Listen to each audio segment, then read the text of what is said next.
What made you finally quit your job? My job from hell. This one broke me so bad that 2 years after leaving the place, I'm still traumatized and afraid of getting jobs since I don't want to be in the same position again. So I work at a 50-year-old hydroelectric plant that is more than an hour downhill to the nearest small town. I'm basically stuck in the middle of nowhere. We are treated almost like dogs over there. I am stuck there 5 days a week without access to food and drinkable water, while water for general use is only available 3 to 6 hours per day. So currently, I have to bring up my own food and fresh laundry up from the city every week. Even then, they don't pay us enough, and with a large percentage being eaten by taxes. I can even barely afford to maintain a small studio apartment in the city just to have a small island of civilization to come home to. And even then, the weekends are just enough for me to catch up on sleep and household chores, groceries, laundry, etc. The equipment is old, and most of the equipment over there is vintage stuff that should belong in a museum, not jury-rigged to keep working 50 years down the line. It also doesn't help that the company promised that they were undergoing modernization, but as I have seen, it is on a moving timeline of about 3 to 5 years further than the last time anybody asks about it. And the company is run by accountants and incompetent HR who have a penny-wise, pound-foolish attitude to spending. We even have to make do with only 25-gallon bottles of water for about 60-ish personnel per 5-day work week in what is basically a heavy industry kind of plant. I am an engineer by profession, currently working on instrumentation and controls, but I came in with no experience in that specific field, and there is no one to mentor me on it. In the 19 months that I currently have over there, the only things I've picked up have been what I've managed to find on the internet as well as the odd tidbit from the more senior engineers. I don't even have a formal job description, even after asking HR and bosses several times to have something in writing to guide my day-to-day duties and responsibilities, but still nothing. I have seen that staying longer will only hurt my career, but it is hard looking for jobs when the company firewall blocks job sites and I am reduced to using a very spotty 3G connection just to have contact with the outside world. Most of the time, I have to do practically everything, including feng shui,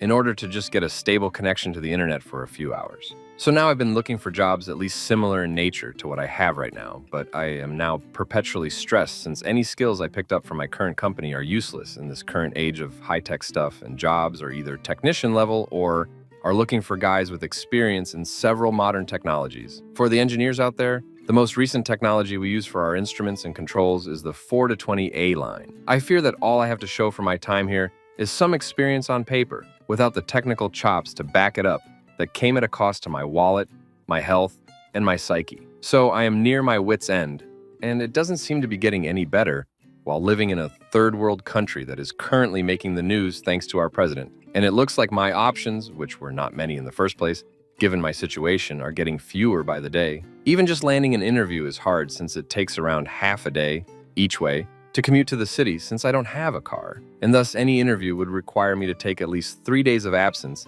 if it happens in the middle of the week. Can anybody give me concrete advice on how to get out of this hellhole? I am only able to go out with friends roughly once every 3 months, and the last time I was on a date was in September, after an even longer drought. Things got so bad that I wasn't afraid of dying up there, since at least I'd be able to take a break then. Currently seeing a therapist for my problems stemming from the above, but crap's hard, since even my folks think I'm just a lazy bum. I get more sympathy from complete strangers on the internet compared to some friends and family. Story 2, having constant arguments with my boss. At first, I got carried away by my emotions when she asked me unfair things. I never managed to not react to her taunts. I always felt manipulated. I'm 30, this is like my second job, but I know that my strength is not stopping until everything feels comfortable and balanced around. It took me almost 2 years to do it. I started meditating to know myself. I went to work. I came home. Again, meditation was bringing balance to my mind. One day I decided to buy that expensive foldable bike I was dreaming of for years. I started to go to work by bike. My mood was improving every day. I was experiencing happiness behind my decision. The only thing that sucked in my life was talking to my boss. Luckily, I didn't need her at all for my job, but all our monthly encounters had unfair news for me due to poor management. At first, I didn't say nothing, expecting that was what I was supposed to do, but I felt sad. When I told her my disagreements, she answered, how could her know if I didn't tell her? So I learned she wanted things to be told, but every time I talked, she felt attacked, and it was impossible to have a conversation. Day after day, I observed everything. I learned that I was not the one causing the misery. She was miserable. Everyone else was always smiling at me, and my coworkers appreciated me, but they all felt my struggle. I guess I was being over-punished, so the rest would shut the duck up and not ask for the same things. I just had to wait for the next time we needed to discuss. And of course we had an argument. 1 month after ignoring each other since the last argument, she needed to give me my summer shifts, and I discovered I had to work extra time and make a lot of sacrifices. I told her I could not be able to do this because of health issues, which was true, commuting was killing me, and that it wasn't written on my contract. She shouted at me and called me a rebel, and for the first time I didn't overreact. I just said, "All right, I hear what you said, but I honestly cannot do what you're asking me to do." It felt natural. Controlling my emotions in front of her felt like a victory after all those tears she caused me. I knew I won because she had crossed the line that herself had drawn at first, to manipulate me. I told her I wanted to speak to the director to tell him about these new unfair shifts and ask him to leave, or changing my job because I did not want to work or live next to someone treating me like that. I work now for the same company from home, doing different things and exactly what I wanted to do. I couldn't be happier. Duck that, Karen. In the end, I thanked her from all my heart. She was so pissed. I was being sincere, honestly. If it wasn't for her, I wouldn't have been interested on meditation, and I'd still be under her boot, crying. I reached a point I loved my enemy for his lesson, but now I have my space and it feels great. Maybe one day I'll change this job again if I'm bored, but man, it feels good to be in control of your own health. Story 3. My experience was very similar, snoozing my 3 alarms, occasionally straight-faced crying in the bathroom, or before/after work, having no energy for the things I liked or to even want to interact with people, etc. Right now, I'm nearly 3 months into another stint of unemployment after leaving a job again. Not fun, not the ideal way to do it, but it was absolutely for the best. Below is the context as to why. I was rushed into a promotion because a manager and my coworker left in the same week. They only gave me new work. They didn't reassign what I was doing before. They wanted me to do that for 4 months before they would kick in the raise. I fought that and won. After 3 years at the company, they finally gave me a laptop and I was allowed 1 day a week to work from home, despite the fact that 90% of my team worked remotely 100% of the time. Since that coworker and manager left, I literally had no direct coworkers on my team in my office and my new boss was out in Denver. I'm on the East Coast. I was cited for abusing work from home following my uncle's funeral. I was really depressed, but also had a horrible stress-borne cold sore and didn't want to be seen until it was manageable. So I worked from home for 3 days instead of 1. They took work from home off the table and made me use PTO if I was at all sick, which not only hurt me, but the team as a whole since I could have still worked. Eventually, I ended up developing IBIS from the stress. I didn't realize how much that physically hurts. One day, I asked my boss if I could use my lunch break to relocate back home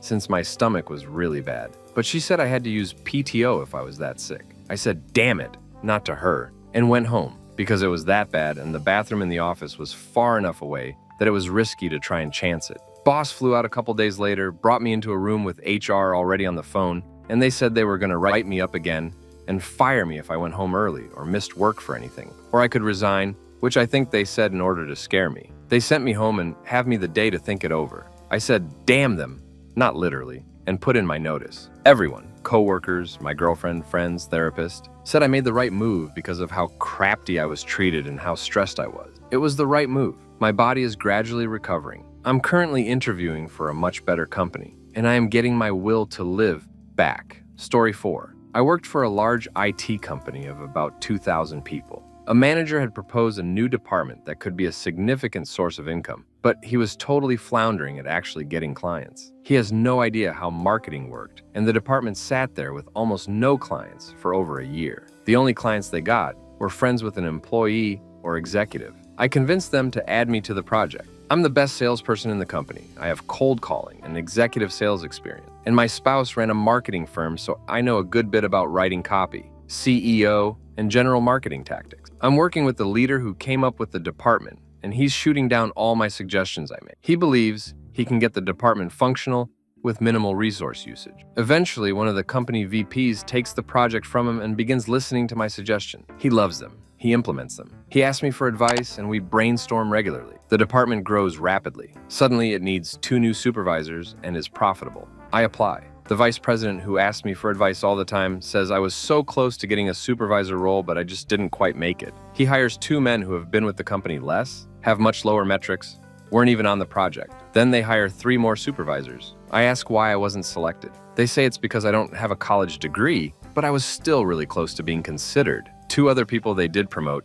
don't have a college degree. But there is something these people they're promoting do have in common. They all have junks. Maybe the company thought their clients wanted that. This job was really hard for a woman to do. Our clients were outright hostile to women. They were primarily not tech-savvy people, in positions of power who felt intimidated that a woman was helping them, and they would resort to all types of nastiness to let me know I was not worthy of fixing their problem. It really made me lose faith in people as a whole because we had clients from all over the country, all levels of business, some residential clients. I dealt with this blatant sexism on a daily basis. Another female friend and I got together and made a spreadsheet of all the employees. Women were hired at about a rate of 50%, but promoted at under 10%, and the majority of women in management were married to or the daughter of a man in corporate. I don't know for sure it was sexism. It could be that very few women were interested in supervisor roles to begin with, but I do know when I'm not wanted. So after a decade of service for this company, I left. Tech left such a sour taste in my mouth that I decided to get a degree in finance and work in a different field entirely. Story 5. I took on a job tending bar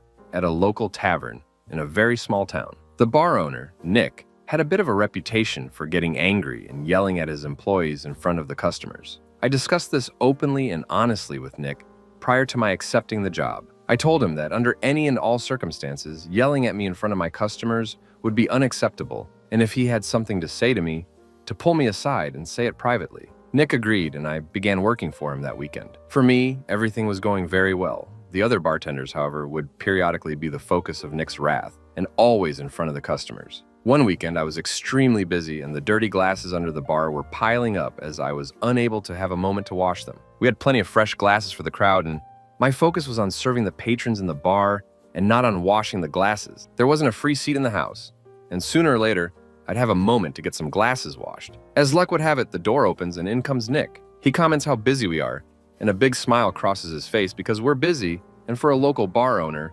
busy means money is being made. Nick walked around to the back of the bar and sees the dirty glasses. He proceeds to explode and began to scream at me.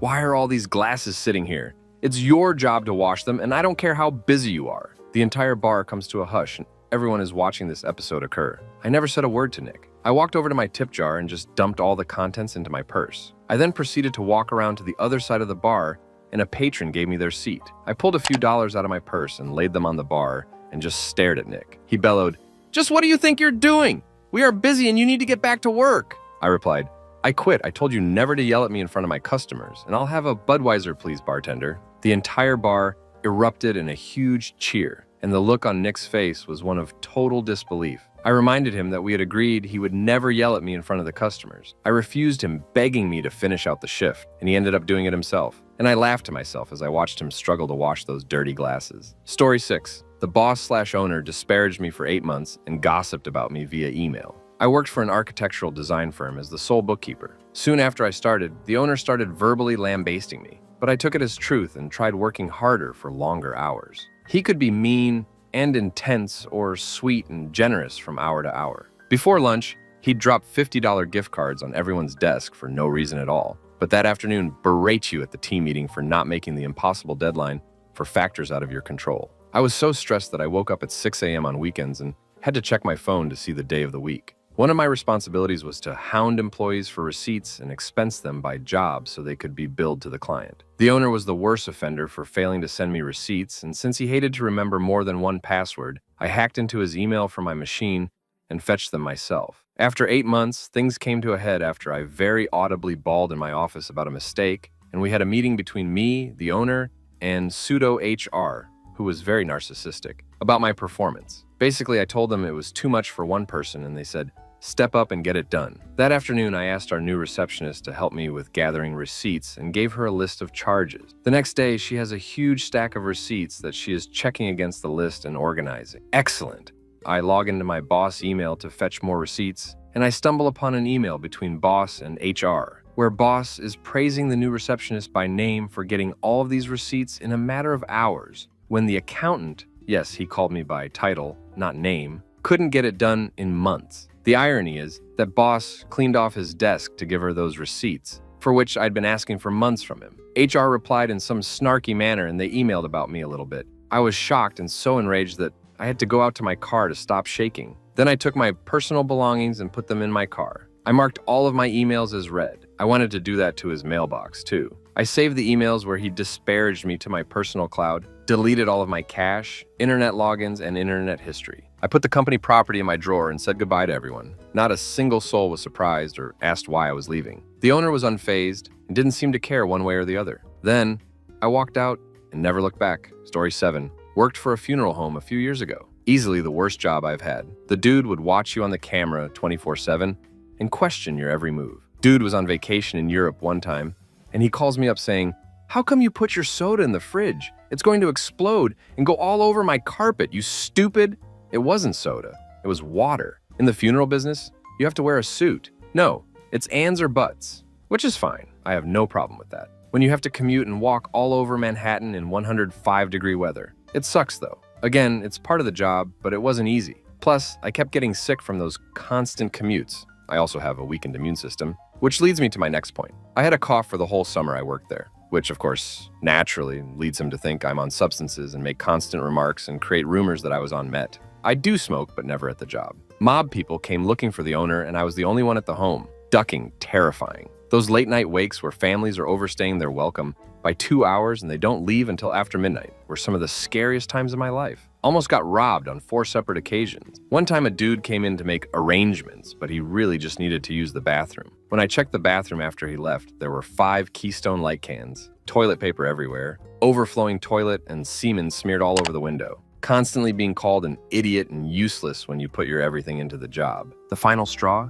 When my aunt passed away of cancer, we had pre-arrangements long before I worked at AFH. The owner of the company said I couldn't take off because, well, she's your great aunt. That's not real family. And then he kept harassing me to change the arrangement to his funeral home, which my dad did not want to be bothered with. He even called the funeral home to steal the business. After that experience, I will never work for another funeral home. Not only did I become depressed from the way I was treated, but I was drinking way too much at night when I got home. The whole job was soul-crushing and a complete spirit killer. I no-showed the last few days on the job, which were really hectic and busy days. It was my way to give them a damn you. Story 8. I was you for 3 years. I didn't quit though, I changed my perspective. I thought about what I hated about the job and why it was making me miserable. Was it the pay? Nope, I get paid well. Was it the people? No. Most of them are awesome. And the ones that aren't, I didn't care about. Was it a lack of direction? Nope. What I discovered is that my problem, not the problem, but my problem, was that because I'm smart and an analytical and logical person, I found myself looking at the organization as a whole and lamenting about all the bad decisions they were making, how they didn't recognize their own inefficiencies, how they were terrible at planning and change management, and how they lacked a clear strategic direction. Then I stepped back and asked myself why I cared so much. Because they don't know what they're doing, was the answer I gave myself. Well, then I asked myself, what was my role in the problems that the company was facing? My answer to myself, none. I have no role whatsoever in the goings-on of the company. Sure, I have my tasks and assignments that are regularly allocated to me, and I have deliverables that I need to complete within a certain period of time, but I have absolutely no say or weight or bearing on decisions made, outcomes, or strategic planning. So I let it go. If it's not directly related to activities and assignments that I'm given, I could give a crap. If something is occurring outside of my direct realm of responsibility or influence, it no longer is my concern. And you know what? I've never been happier or less stressed. Sometimes what we think is a terrible job or a bad fit or just depressing is really just how we are reacting to things that are outside of our control. My suggestion is, when you go into work tomorrow, approach your tasks and assignments with a clear head. Ask yourself what you are being asked to work on. Then ask yourself if you are trying your best and working reasonably hard towards completing that task. Beyond that, it's really not your concern. Even things like office politics are usually a result of us sticking our nose in the wrong biz. Focus on each task as it comes. Complete it to the best of your ability and take pride in your work. Not many people like their jobs, but the difference between liking it and absolutely hating it often comes down to perspective and trying to control things that are out of our control. Story 9. I've been a very lucky person. I wouldn't say I loved my job, but for most of my career, I've liked or even enjoyed my job. However, your post really hit close to home. I was in a very similar situation. About 2 years ago, I got a call from a company I used to work for. They wanted me to come back and work for them. I had worked there for 7+ years and left on very good terms for a better position. At the time, my commute was killing me and this company was going to offer me a slight raise. So I took it. Biggest mistake of my life. For a little over a year, I dreaded work. I became a miserable human being. I wasn't as nice to my wife or my son as I wanted to be. I hated every minute I was at work, and I hated myself when I wasn't at work because I took the job. I ended up not putting in much effort at work, which obviously made management not happy with me and made the situation even worse. I gained weight, developed unhealthy habits. I ended up going to therapy to discuss my situation. I wanted to just quit, but I couldn't. The position and salary were too high, and we needed it to survive. My wife, God bless her, understood all this. She went as far as to say that she wouldn't be angry if I quit. She knew how unhappy I was, but I couldn't do that to her. I ended up quitting because I found a different job. I've had so many great days of my life. Graduation, day I met my future wife, our wedding, the birth of my son. But knowing I was going to be out of that terrible situation still is up there with the best days. I'm sorry this isn't very helpful. It's not a just do X and you'll have the strength to quit and everything will work out type of story. But I do sympathize with you, and I hope it works out for you. Nobody should ever spend their workday hating themselves. Our lives are too short to put up with that. Story 10.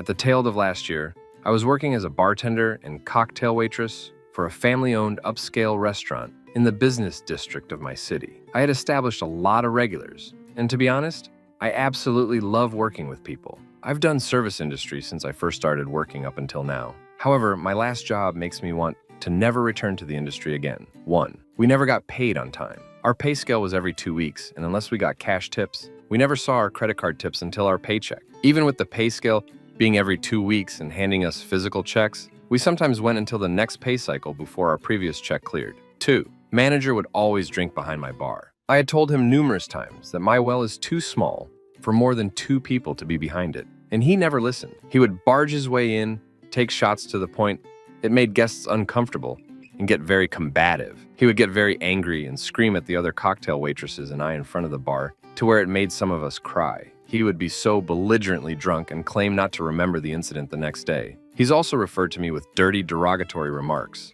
specifically about my dress code, when he enforced that if you worked in the bar, the women had to wear dresses. 3. My final straw was when I had to get sent home because he hit me on the side of the head with a wine bottle. He was drunk, again, and was showing a guest our new wine.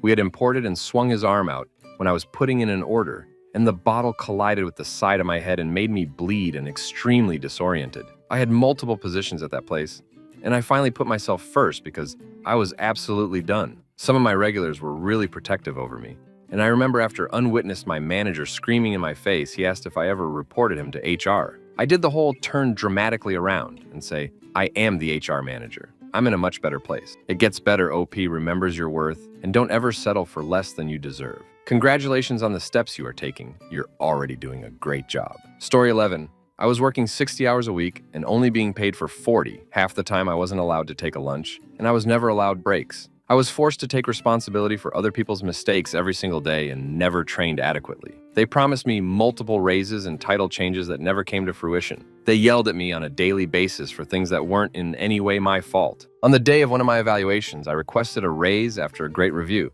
and what they offered me was $1 a day more. They then belittled me for asking for a raise and told me I wouldn't get paid for my last day of work as punishment, and that I should go home and think about whether my head is invested in the company or their pockets. I sent them my immediate resignation as soon as I got home. I got a great job 2 weeks later. No regrets. Story 12. Context.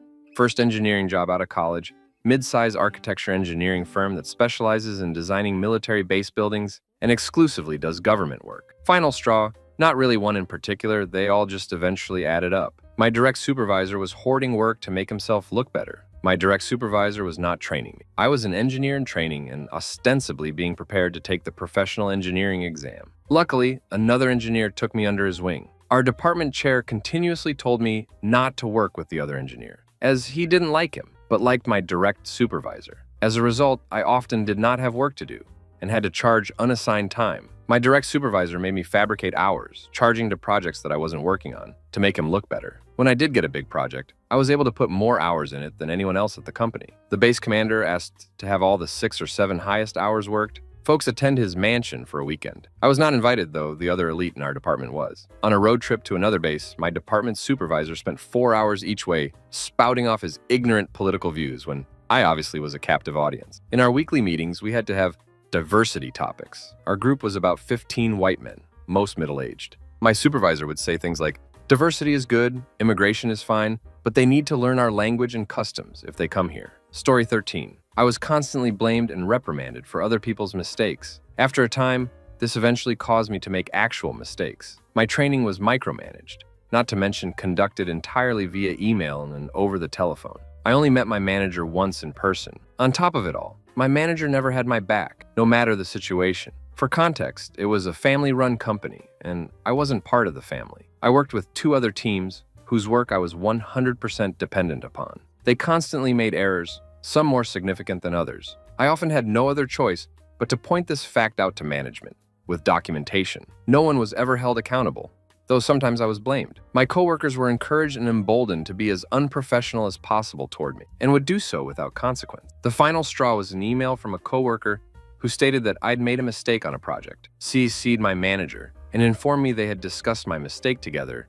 and that they were in agreement that it was unacceptable. In other words, I was the last person to know that there was something wrong. Nowhere in the email did my coworker elucidate what the mistake was, where it was, or how. She wanted me to rectify the problem. She then told me to fix whatever the issue was. It's important to note this person was a peer and not a supervisor. She had no authority over me. My manager jumped into the thread and not only took the opportunity to throw me under the bus, he wrote a public admonition of my alleged mistake. I never did find out what the mistake actually was. When I politely asked my coworker for clarification on how they would like me to proceed, she responded with a single sentence. "That's literally what I just told you to do." She hadn't. I laughed aloud the moment I read the message and sent my resignation 5 minutes later. No regrets. Story 14. I recently put in my 2 weeks at a job I've been at for about 7 months. The reason why this was a big deal for me was this was the shortest time I've been in a job. The main role was being a customer rep for a local sign company. I had to follow up on leads, generate quotes for walk-ins, and answer any questions if any clients had questions regarding the status of their order. This job, although very easy and allowed me to do whatever I wanted, wasn't pushing me to become better. I was showing up and doing the bare minimum. I didn't hate the people I worked with. In fact, they were very nice people. I knew I could be pushed a lot more and make better use of my time. I don't want to come in and simply collect a paycheck. This Friday is my last day, and although the future isn't very clear, I am a full-time graduate student and about to become a certified personal trainer at a big box gym. I think the biggest thing is understanding there's more out there for you. Of course, you have to make smart decisions. For example, I have a few months' expenses saved up in case work doesn't pick up too much at my club. I'd also be available to pick up a second job that's part-time so I can focus a majority of my time with school and building my client base. One tip is gather up all your expenses and calculate how much you can make an hour/year to cover your bills and a little to keep saving. This will give you the minimum you can earn at a job, which allows you to explore some different companies/industries. For some, this may be a bit more difficult with kids, wife, mortgage. If you're in a position to take a risk, then by all means explore and learn as much as you can. Don't get stuck and let yourself waste this precious time. Story 15. I quit my job yesterday. Long story. I'd spent the past 5 years living abroad, something I'd always wanted to do. When I got back to the US in April, my cousin said he could get me a job where he works. So I moved to his area. He and his wife prepared a room for me, and I started the job the middle of last month. When I arrived here, the room wasn't ready, so I had to sleep in a corner of their basement near their water heater. After a month, the room was finally ready, but the contractors did a horrible job with the window, and during a big storm, the window and wall started leaking. The job was horrible as well. I've trained people at previous jobs and taught English at every age level, and I've never seen such poor trainers. If one small mistake was made, they'd yell and scream at me and make me feel like I'm a git. If I asked questions, they'd yell at me for not having better notes. If I tried to figure something out on my own, they'd yell at me for not asking questions. The work is very detail-oriented, but it's insanely monotonous. I can be very detail-oriented on a project, but this job was data entry, often entering the same kind of data from the same kind of forms over and over, to the point where I no longer could distinguish between entries. Yesterday, I offered to quit. My boss asked me to stay on for a few weeks while they hired someone else and even offered to give me different work that was more compatible with my skills. I accepted her offer, but today, she said HR didn't approve it, so off I went, sadly. But to be honest, I am glad. I am nervous about finances, but I'm glad. It will be painful in the short term, but in the long term, this will be a better move. Story 16. You need to seek therapy or talk to someone about this. You also need motivation and to realize you can change your life. It's not easy, Duck. It's like running through a brick wall, but you can truly change this. I'm looking to quit because for years I've hated this career and the work environment sucks, but it's also because I can do so much better and the job wasn't what I was sold initially. It happens, but it sounds like your situation is much worse. I go to counseling and it's truly changed my life, but you might have to go through a couple before you find one that helps you. Anyway, the final straw for me was having multiple degrees and having to punch a clock every day and being underpaid, but more importantly, underutilized. I asked for more responsibility, but they say, I'm not really ready when I know I am. Call me entitled, but when you truly know you can do better, it's time to take action. The final straw? They gave me crap for going on a brief walk outside while being clocked in. It was a 10-minute walk and I get all my work done and never cause any trouble. I'm not a ducking child, and I won't put up with that. So, I'll be entirely changing careers to one that gets me out of the office. I'm getting up earlier, I'm working on me more, and my music playing, working out harder, and using all the anger from this job to push me to become better and get a better job. You sound depressed, and I know from some serious experience. PM me if you want to chat further. Maybe I can help out. Remember, it's these tough moments that make us stronger. It's cliche, but it's seriously true. Look into what others have overcome for a little inspiration. Check out motivational videos on YouTube, like Les Brown if you want. Story 17. Well, the only one I quit, which was my first job, one job ago, like 5-ish years ago, working at a grocery store bakery department, was because I started working there when I was going to community college. Only got on here because of someone who works higher up that I know very well, and then I stayed another year till I decided to go to esthetician cosmetology school. I also quit because I hated that. When I would work closing/nights, which I worked most of the time,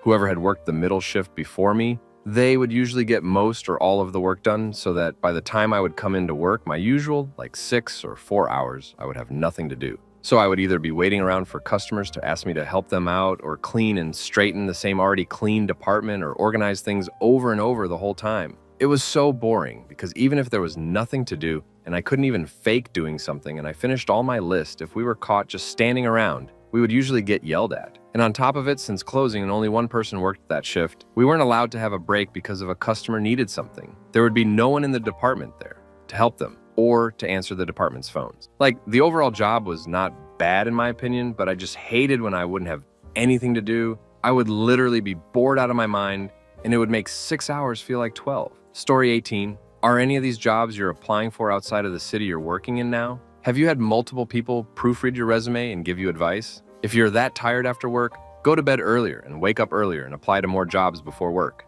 If you're anything like me, and it sounds like you are, it's much harder to get things like that done after a long day. Maybe waking up early and being productive will make you happier than just having your days sucked away. I am in a similar spot, unsatisfied with my career and can't stand my city. So ready to quit my ducking job because of how little respect my supervisor gives to our personal time. People are unhappy in my company, they leave, and then the rest of us are stuck short-staffed with random schedules each week, quick turnarounds, and 6-day weeks without even being asked if we can. I also unfortunately work in an industry where being treated like crap and talked down to is the norm.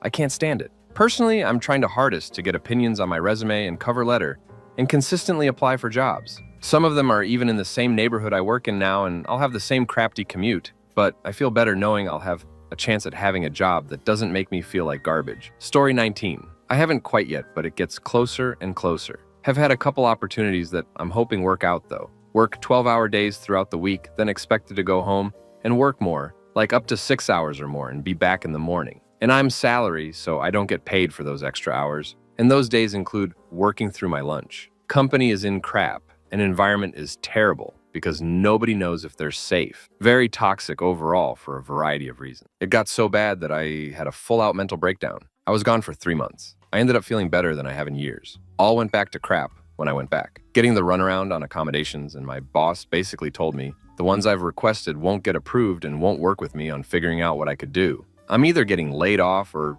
quitting with or without something lined up. I'm trying to get into freelance writing to make up for income. That's not going so well. But I have my resignation letter written, and knowing the day is coming makes me feel better. I'm very close to having another breakdown, and I really don't want to go back to that hell. My job shouldn't make me want it to hurt myself. It was my job that got me to start cutting again. There's something wrong here. I lost so much when I went on leave. Story 20. It's so important to interview them while they're interviewing you. Let them know exactly what you're looking for. I want to know how many hours I'd be expected to work. Will I be at a desk all day? Promotional opportunities, the typical day at the job, etc. Then, once they offer the job, I talk pay and benefits. And if neither of those are up to par, peace. I remember people at my old job applying to be financial counselors, which sounds like a solid gig. The company even portrayed it as a cool job where you can interact with patients and help them with billing. The reality was they were answering phone calls all day, listening to patients caring about their bills. This is why you must interview them. I understand if you're in a tough spot, then you got to take what you can get. But if you have a job, don't be afraid to apply other places and move around. That being said, be picky about the jobs you apply for, interview for, and accept. Going from one crafty gig to another does nothing for your mental well-being and can make you look like you're unsure of what you want when a company looks at your resume. Grind through this current job for a few years and apply to jobs that interest you. It may take time, but if you put in the work, you'll find a career you enjoy. You aren't the first person to loathe a job. I speak from personal experience. Story 21. I had a job offer from another company that my wife and I had been discussing for a few days. Less pay, less vacation, less perks. Our finances still worked, but I was hesitant to leave the comfort that 10 years of seniority granted. As my wife finished making dinner one night, my daughter and I sat at the table. She asked me how work was, and then asked what I thought about the job offer and if I was going to take it. In a moment of raw honesty, I said I had no clue, that it was the hardest decision I've faced in a long time. Then I asked what she thought. Without hesitation, she said, "You should take it. The people at work don't do things right. When you try to fix it, they tell you to mind your own. They don't appreciate you. I think a new job would make you happier." When I ask how work is, maybe you won't have to say, "It's work" anymore. And you can say it was good or fun like you used to. She'd listened to far more of her parents' conversations than I had realized. Hearing it come from her made it so much clearer. I gave my notice the next morning and accepted the other job. 3 weeks in, I'm so much happier. Everyone has noticed it and commented on it. Sometimes you just need a fresh perspective. Story 22. First, I want to say, there's nothing wrong with getting therapy. It doesn't mean you are committing to stay in this position. It can help you deal with it for the time being, help boost your self-confidence, and feelings of self-worth that can ultimately help with getting a new job. It can help you move forward from this slump and discover more of yourself. Management changed hands 4 times in a year and a half. The last GM, after reading everyone's personnel files, began to refuse to acknowledge a select number of people, me included. He would not make eye contact or even look in our direction if he spoke to us. There were other things, but this was the final straw for me. It was 2 weeks before the busiest time of the year, and my position was critical for it to move smoothly. I was making more money selling on eBay than I made there, so I put in my 2 weeks. Those were the best 2 weeks with that GM, watching him scramble and freak out, him trying to get information out of me while I gave him the same treatment he gave me. Needless to say, he didn't last long after that. I wasn't the first to go, nor was I the last. Story 23. I was allowed to work from home, but I'd still be working long after midnight just to get things done. I'd go into the office and people would have started at 6 a.m. and would still be there by 11 p.m. Management said it was our own poor time management skills of the whole team, mind you, and we didn't deserve any of the overtime pay because of it. Most of us were being paid $15,000 to $30,000 less than others doing the same work. Management ran an internal recruitment drive for the higher paid positions, but then told us the higher salary was for external applicants only. We all found out that we were doing the same amount of work as teams working interstate that had double the staff. When we complained, they recruited 2 extra staff members, then made us train them and look after our own projects at the same time. I was the 3rd person to quit within 2 months, and another 3 or 4 quit within the 2 months after I did. We were only a team of about 20 people. This kind of thing had been happening on rinse and repeat for the last 5 years. As I was leaving, a lot of the staff said I was doing the right thing and that it was never going to change. Story 24. Working 60 hours a week, phone calls and emails anytime I was off. Phone calls when I was on vacation and asked to be left alone. Reduced staff in off-season meant I had to do 3 jobs at once. Owners didn't want to pay mid-level staff a fair salary, so I was stuck with incompetent middle managers. Owners calling my corporate accountants incompetent when we revised all reports to their specifications and they kept changing the requirements. I was also responsible for a public area on the water. Owners decided to remove a lot of life safety equipment and put them behind a gate even I could not access. That was the last straw. My company parted ways with the owners about 2 months after I left. Got another job to be a regional assistant manager, but had to do another position first as a formality. My first day I met the assistant regional manager and was told I'm not getting that position anymore. I quit pretty much immediately, been unemployed for a while now. Luckily, the first job I mentioned paid pretty well, so I'm not hurting. It's been nice just relaxing, but I'm ready to get back to work. Taking some IT courses starting next month to get into IT management and strategy. Story 25. One way you can think of therapy is not necessarily getting help to live a certain way of life that you don't want, but to help you cope with it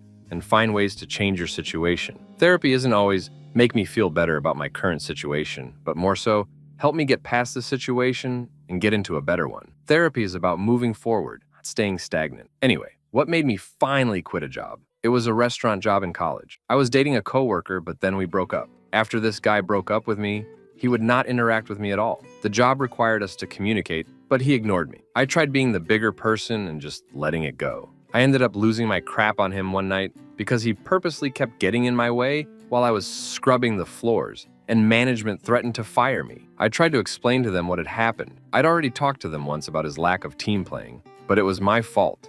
I finally said, "Duck it. They want to fire me anyway, so I'll at least leave on my terms and not theirs." Story 26. I was working 70 to 80-hour weeks. I was given vacation time off where I was expected to be on my computer. I went 9 months with a single day where I wasn't working at least 6 hours. When I mentioned that I needed help with the workload, the reply was, "We don't have any additional money to hire help." A month later, we hired 6 positions on the engineering team because they were short-staffed. No departures. All new positions. I was the only finance employee in my 60 million business. My boss was away in Asia on temporary assignment. They mocked my salary. I was doing the work of a manager level, but because I only had 5 years experience, they justified my analyst level salary. One day, I called a recruiter and told them I would take anything. I didn't care if it was entry-level work, anything to get out.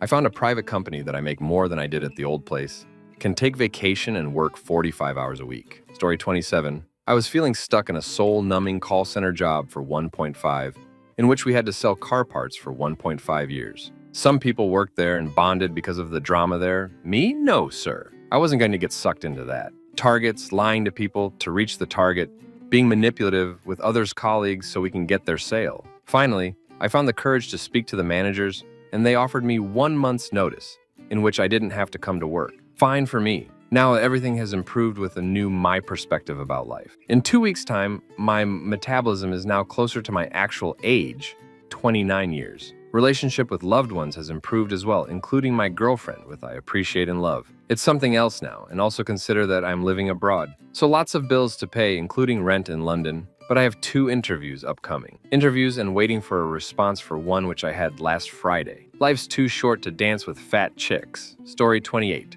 I was in the same boat. I had lost my sanity and became severely depressed to the point of not giving a flying duck about my job. I didn't do much all day every day, and finally enough mistakes were uncovered to get me fired. Now I'm so much happier collecting unemployment and hustling to try and find a better job. I've come to realize the culture and the firm itself were downright awful and treated you like absolute crap. I've never experienced such a poor culture before that. Story 29. Honestly, what made me quit was pretty much what you are describing. My coworkers and boss were awesome, but the job was making me miserable. Super tedious, mind-numbing crap over crap. That doesn't matter. I dreaded getting out of bed every day and would get more miserable as the hours rolled by. Chained to a desk/computer 9 a day, would be completely drained when I got off. My mental health was getting to a bad state, and I felt stupid because many people would kill for the setup I have. But I let myself accept that different people thrive in different environments, and that may be perfect for a lot of people. Doesn't mean I have to force myself to go through it. I am starting a new job in a couple weeks, and it is a total industry and lifestyle change. Story 30.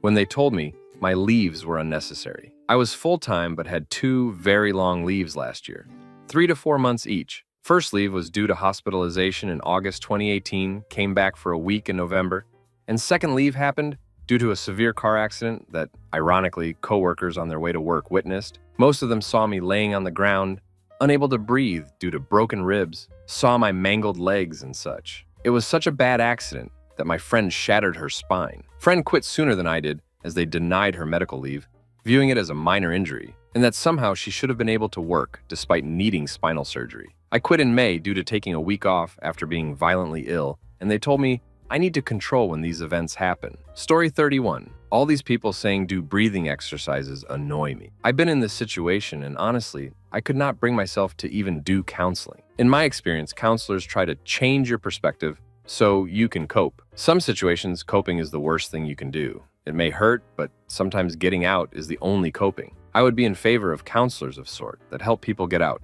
But do some breathing and learn to love your hell does more harm than good. I likely would have been homeless, but I still regret not quitting a particular job. Car life would have been better. This job did destroy my marriage. No question about it.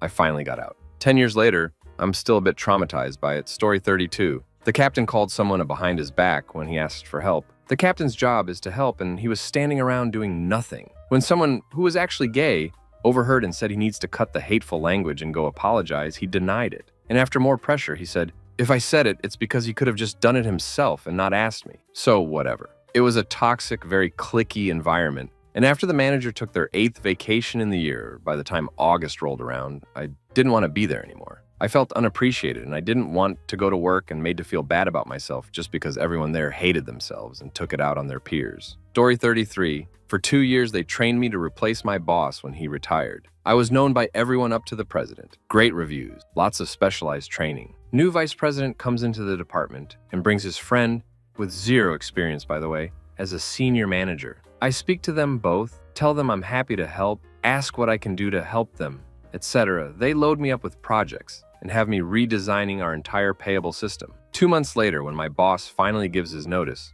vice president brings his other friend in, also with zero experience in. I spent 2 weeks teaching him everything we do and how we do it. He loaded me up with more projects, and I walked in that Monday morning and gave my 2 weeks. Story 34. Grandmother passed away. I wasn't particularly close with her because growing up I lived far away and she started suffering from Alzheimer's and didn't remember anyone. I put in a bereavement request to take time off for her funeral and service. I come back and find out my request was denied because bereavement is only for immediate family. I later found out that's not the case. I used my PTO to cover for the day. It wasn't even the PTO that annoyed me because I had the surplus. It was how they handled it and nickel-dimed everything. It's not like people are using bereavement left and right. I thankfully was able to find another job. That other job also sucked ass, but at least they were not stingy about that stuff. Story 35. When I complained that some coworkers had acquired confidential and private info from my file, health records and such, and used them to spread rumors that he won't allow a formal complaint since one of them just had a kid and the other just bought a new house. So it would be devastating to them if they lost their jobs, and I should just keep quiet. And it really is my fault because I defended myself, and that looks suspicious. Duckin' spineless piece of crap. I quit right then, along with 2 other employees who had similar problems. I hope his whole departed felt the lack of staff that summer. Story 36. First, I'm so sorry you are in such a miserable place. I encourage you to try breathing exercises and maybe some meditation to help you get through the day. Second, good job for applying to other places. Keep it up. It's a draining process, I know. Lastly, I quit my job because I knew things weren't going to get better. It was a constant crap storm and I didn't want to be a part of it anymore. I was drained and depressed. I even felt guilty for trying to leave, but leaving was the best thing for me. I became so much happier, it's ridiculous. Story 37. I'd really love to quit my job. All of my other coworkers are quitting, and I'm going to be the office manager if I don't quit. That sounds like an opportunity, right? It's not, because I'm going to be training everyone, on top of handling all of the insurance claims, billing, applying payments, intake, filing, authorizations, etc. She'll also have miscellaneous tasks for me as well, because she is a very anxious yet condescending person. But no other job has hired me. Been on 2 interviews, failed both, and now I'm just terrified. Good luck to you. Do you think you can see a therapist? Many of them have sliding scale fees. Story 38. My boss says to me, IDK what you do all day. This is a guy who owns the business, works maybe 1.5 hours per day. Out of most of that time, he's eating, cooking, or basing with his family on the phone. Meanwhile, I'm by myself in a crafty office running his entire business. I put my 2 weeks notice in that day. Dude was a psychopath, so passive-aggressive. Weird. Sorry, that was too toxic for me. Luckily, I'm very cheap and always have an emergency fund. It's not ideal to quit with nothing lined up, but sometimes it's the best move. Story 39. There were events that happened before my boss called me lazy and wrote me up before I quit my first job. At another job, I was getting yelled at constantly, and I was working 8-hour days without breaks, which made me angry. One day they asked me how I could not know where everything is already, when I had only been there for a month. I gave each of these jobs a 1-day notice. At my last job of 2 years, I just grew sick and tired of all of the drama and going behind each other's back and just ended it. What finally made you quit your job? Story 1. Let me bless you with a story from friend/coworker. Let's call him Marcus. He was earning about $55,000 as a senior UX designer. Above him was a lead designer and head of design above that. Each role is about $20,000 to $40,000 increase on the other, depending where you go, etc. He worked there for 3 years and 1 day by sheer coincidence. Both the lead and head have handed in their notices. They were both heading into fintech, funnily at 2 different competing banks. After the dust settled, the higher-ups had to rehire a new lead and head of design. Right. Nope. Marcus throws his hat into the ring and says, "You don't need to hire a lead. I can easily step up. I can also help vet and hire a head of design, as I'm the most qualified here. I want $65,000. Now, $65,000 is not a lot of money for the role he would have been doing, but to him, he was getting a $10,000 raise and would undercut every single person applying for the role. Case in point, the next lowest salary ask was $72,000. They don't really make any movement with filling the lead designer role. The tone and approach seemed to be, oh, let's cool off and focus on filling head of design,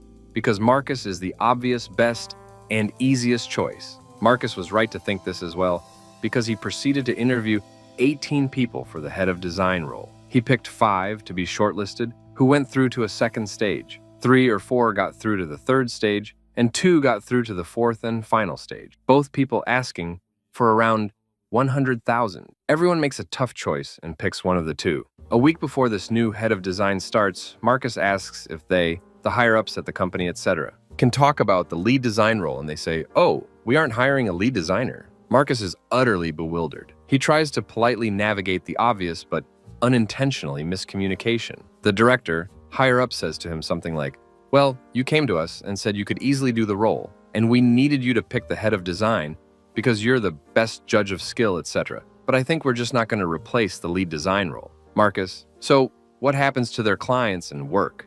Director, "Oh no, don't worry about that. We figured we could just split that between you and the new hire." Marcus, "And the pay rise?" Director, "What pay rise? We're not hiring a lead designer, so we can't just pay you $65,000 to do the same job, can we?" Marcus, "Well, yes, you can, because I can easily get that much literally anywhere else. It's a fair increase, and especially so, given I'm literally going to be doing lead work just without the title." Director, "I don't know what to tell you." A week later, the new head of design starts. Marcus ensured the first task for his new boss, accepting his notice. When he catches wind of this, the director storms to Marcus's desk and tells him to come into his office right now. Director, "What is this?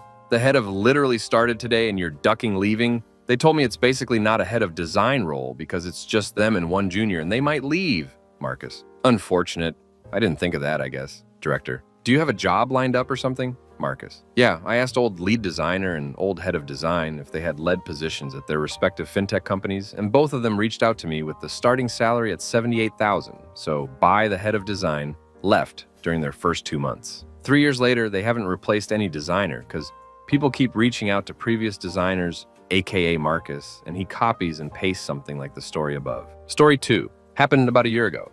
I have a hard time shortening things without going into paragraphs, so I'll try best I can. Second job was safety dispatch at a university. Have a fat ass. I'm going to call her that the rest of his story. None of the part-timers and some full-timers don't like her, as she talks to people like they are stupid, makes snide remarks, and watches people like a P3 do at a school playground. Terrible metaphor, but the point still stands. She's the office's favorite worker, so anything we said would go over their heads for her. Supervisors have a bad habit of trying to guilt the person to come in when they call off from being sick. I was really sick one day and was in bed all day, and dispatch supervisor pulled the guilt trip for fat ass. That was the start of the red flags one day. My supervisor asked me if I could come in 3 hours early out of nowhere because fat ass been there all day. I told her I'd do 9:30 p.m., midnight shift 10 to 6. I come, fat ass looks surprised. Fat ass, "Didn't know anyone was coming in." Me, "Wait, the supervisor didn't tell you I was coming in?" Fat ass, "No. A red flag was wailing that night. Put in a request off as I had some time to use 2 weeks in advance. Was declined the day off because they couldn't find anyone to fill my position." Second red flag. I called off that night. The biggest one I should have just left at the time was when my sister was in the hospital. We didn't know what was wrong with her and thought she was going to die. I told them I wasn't coming in because of this. It was a day to... Supervisor asked if I could come into work a day. Fat ass. "So there's no way you can come in at all?" Me, "No, fat ass. You chose the hours. We need you to come in because no one is available." Me, "Yeah, I know, but right now, I'm more concerned of my sister. I was looking for new jobs after this conversation. Sister is okay, by the way. I was going to leave after finding something else. I usually wear black pants and gym shoes since it's midnight shift. No one barely comes in, and I'm always sitting down the whole shift. I've also seen the 2 of 3 bosses, including the safety admin, wear jeans, slack, sandals, and gym shoes. Fat ass wore a skirt with pantyhose one night even. This is important. Fat ass was watching me as usual whenever I see her Monday morning. The Big Cheese sent an email to TA with screenshots of me on camera wearing black pants and white shoes on the midnight shift. I can even see fat ass on the edge of the photo. Apparently, she told the Big Cheese of what I was wearing, and she did this before, about pass down instead of just asking me. I'm not mad that they're contacting me of uniform protocol, but them sending photos of me on the camera like I was a trespassing criminal was too far and made me very uncomfortable. I put in my 2 weeks notice after that email. I was actually willing to work this weekend midnight shift here, and they're already shorthanded for firing so many people, but damn it, fat ass can do it. She can have fun with working 12-hour shifts and watching these nuts, since she likes filling in so much as filling up her belly. Duck you, Ayana. I waited another day to return their uniforms, and Monday morning to send me an email saying I have to return it or it'll be deducted from my check. I just told her I plan to bring it in another day. The pettiness of her wanting the uniforms back. Story 3. I struggled to get on with my manager of 2 years. He hated the fact I had prior experience with the company before he did, yet was knowledgeable within the industry himself. Together we could have been a good power, but it was his way or no way. In March, me and my girlfriend had a baby who arrived 6 weeks prematurely. I ended up having 3 weeks off work due to the complications. My boss and the company were very supportive throughout the time, but when I returned, I had a stupid amount of work to catch up on as nobody kept up to my work in my absence. I was struggling to catch up, and my boss kept throwing more tasks at me that were the responsibility of his other 2 guys who he'd sit in the office with doing sweet duck all or going for smoke breaks every 15 minutes with. It got to a point where he was putting so much on me. He was pulling me about my performance and how I was slacking, away with the fairies, and explained to me he knows life is hard when you have a baby, but I needed to get my act together. I was so stressed and pissed off, I was massively struggling to bond with my newborn son. I was getting no work/life balance at all, and it all got too much. When I sat and realized I'm doing all of his dirty work for half of his salary. Then he cocked up a major financial document. He just forgot to ask the finance department to file them through. But when they cottoned on, he pinned the blame on me. This then caused problems between me and 2 of my colleagues who wouldn't even talk to me after that. And I couldn't work in the office with that atmosphere. Got into an argument with my manager where he called me lazy, useless, not fit for the job, and then turned around and said, "I don't even know what you do during the day." To which I smiled at him, silently thinking, "You're soon going to find out." I left the building, rang a friend with a business, and asked if he had any work going for me in 4 weeks' time. He said he did. So my notice went in, and within serving my notice, with support from my friend in business, I ended up starting my own business. Watched my manager struggle to take over my duties, and left on my final day laughing my head off. I told a few of my colleagues, from me leaving, I'll give it 3 months before he's either sacked or resigns because he's not up to the job. This was June. A month later in July, he made a major cock-up that majorly ducked the site up and continued to make mistakes. Reports weren't on time. External audits ended up failing miserably because he didn't have a clue. A month later in August, he was suspended pending further investigation. In September, he was told he could either resign or he was getting demoted to a job lower than what mine was. And so he resigned. Bang on the 3 months. Couldn't have happened to a nicer guy. Story 4, it was a slow decline at first. Got promised a pay rise, split into 2 parts. One at the end of the year and the rest mid-year following. Bit of a cheeky way to get out of paying it for 6 months of the year, but whatever. Except the mid-year pay rise wasn't given as COVID came along. I think fair enough, as there's now a huge uncertainty on profits. But through the G-Vine, I hear of other pay rises honored during the year. And as it was, sales skyrocketed as the industry was positively affected by COVID. End of year comes, and my boss says that they've undone the freeze on pay rises, so I'll get my pay rise. But again, I was given a 2-parter. So now my delayed half was replaced by my new pay rise, not added on, and I'm only given half of the new one. Come the following June, I'm now pregnant and announced it a week or so before the 2-part pay rise was due.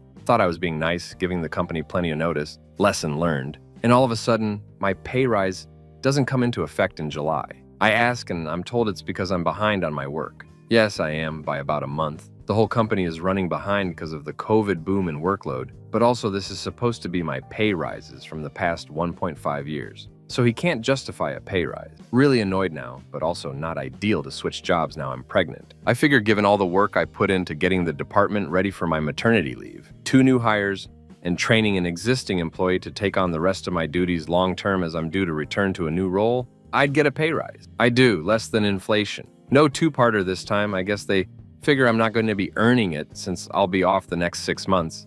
But I'm not even technically going to get paid the less than inflation increase bar, the 6 weeks paid mat leave they covered, as I took my leave straight after year end. Even worse than that, it was 0.5% less than given to one of my direct reports, who we'd had tons of problems with that year, who was a year behind on some of her tasks, 3 months on others, had made a huge error, $120,000 financial impact, that I'd picked up a month before, etc. They were even discussing firing her, though my maternity leave meant those plans were delayed due to staffing numbers. Complete insult, and led to me really rethinking whether I'd come back after my mat leave. A few other bits popped up that irritated me during my mat leave, being left out of decisions with my own team, having my new role plans changed without speaking to me, etc., and I was job hunting. The cherry on the cake was when I had 3 job offers to choose from, but decided to give my boss one last chance to rectify things when I went in with my resignation letter. He suddenly offered me the original role I was supposed to come back to, and to match the 40% pay rise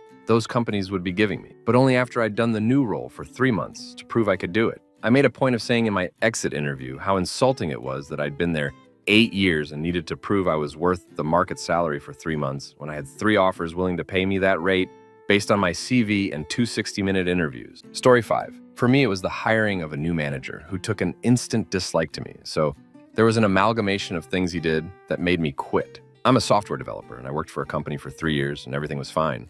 I actually liked going to work. I was even promoted to lead software engineer late February of last year, along with another person who only had a year's experience in the same field. At the time of the promotion, I'm told that I'll eventually be leading my own team and that the other person will be leading his own team. In April last year, a new manager was hired, and in the subsequent months, I had had several one-ones with this manager that included 1. Being called a Karen because I called the manager out on a lie and he didn't like it. 2. Getting moaned at because there was code written that he didn't like, and then he didn't like it when I pointed out it wasn't even my code and that it was done before I joined the company. 3. Informed that I would not be leading my own team as they only needed 1 lead, and that was going to be the person with 1 year's experience who a few weeks previously had asked me how optional in Java 8 worked and how to call methods. 4. I came back from a day's leave to find that there was a pretty big problem with a new piece of code written, and that said manager had spent 8 hours the previous day trying to fix it. I had it fixed in 15 minutes of being in the office that morning. He didn't like how I showed him up, which then led to being informed last minute that there was a deadline of the next day for some of my work, and that I had better expect to stay until 9 p.m. that night to get it finished. Previously, I'd been told the deadline was weeks later. 5. My fiancé has epilepsy, and he had taken his first fit in about 6 years.